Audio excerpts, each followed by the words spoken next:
Spirit and sexuality are two words that are not often found together in the Western world, particularly since Western organized religions have made the association of sexuality and the desire for it with the devil, allowing it to only be used for the purpose of procreation and not as a pleasurable activity.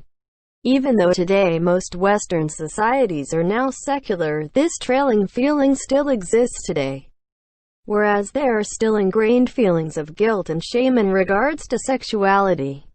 Widely speaking, in Eastern religions like Taoism, Buddhism and Hinduism, the same prudishness towards sex is not seen, whereas monks in Japan can get married, versus the Catholic counterparts that have to remain celibate. It's the cases of extremism, dependency and attachment to sex that can create a problem. Sex does not create the problem intrinsically in itself, as sex is only a medium for the psyche to express potential sickness in Eastern philosophies. The tradition of Tantra explores the possibility of union with the divine and sexuality.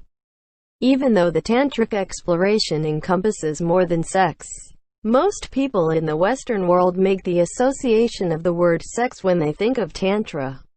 In short, what does Tantric sex give you? On a pragmatic level, it allows a man to enjoy sex more, by giving him the ability to last longer and experience deeper and more thorough orgasms that are not only limited to the genital region. Tantric practices tends to revolve around the man as the prime initiator of sex. It also gives a man more energy, as sex typically depletes a man and makes him tired while energizing a woman. Yet Tantric sex can allow you to feel fresher and more lively, enhancing your health and potentially prolonging your life. On a spiritual level, Tantra can lead you to feel a greater sense of euphoria, goodwill, compassion, and bliss, as it was developed with the integration of Buddhism back into its Hindu roots as it investigated other forms of enlightenment, particularly looking for faster methods of enlightenment, which might not take multiple lifetimes. How is this all achieved? Quite simply by training. It's difficult to talk about anything related to sex without being labeled a pervert, and let alone how to be more productive at sex, since it is considered a taboo subject in the Western world. But the secret sauce comes mainly from regular practice.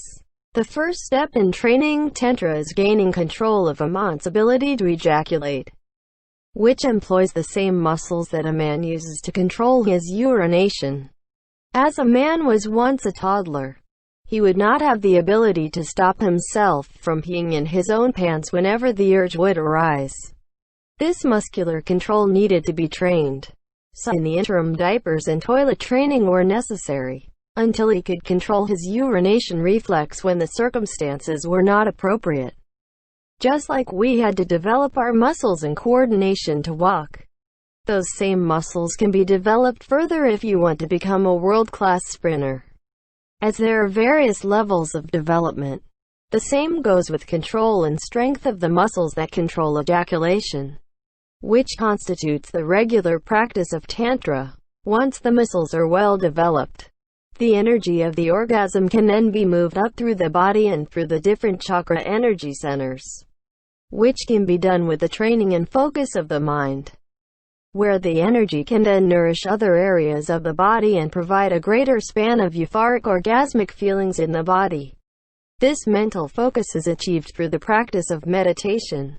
This description given of the Tantric practice is an oversimplification, to give a general idea of the practice involved. However, there is much more to it with the given particulars.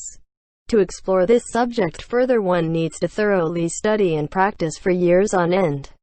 One of the best recommended resources to explore this book is called Taoist Secrets of Love, Cultivating Male Sexual Energy by Mantak Chia. This is one of the best books in the English language and could be considered the Bible of Tantra for men, as Mantak Chia is one of the most prolific writers that have translated the ancient Eastern philosophies for the Western mind. You can find this book at the link at the description of this video. End of the day, Tantra is not an excuse to indulge in hedonism. It's a practice that still requires discipline in order to enrich one's life spiritually and physically. And along with the practice, regular study is required as you learn more about the subtle energies within your own bodies and in others. So try to keep an open mind as you continue with your exploration of alternative forms of spirituality.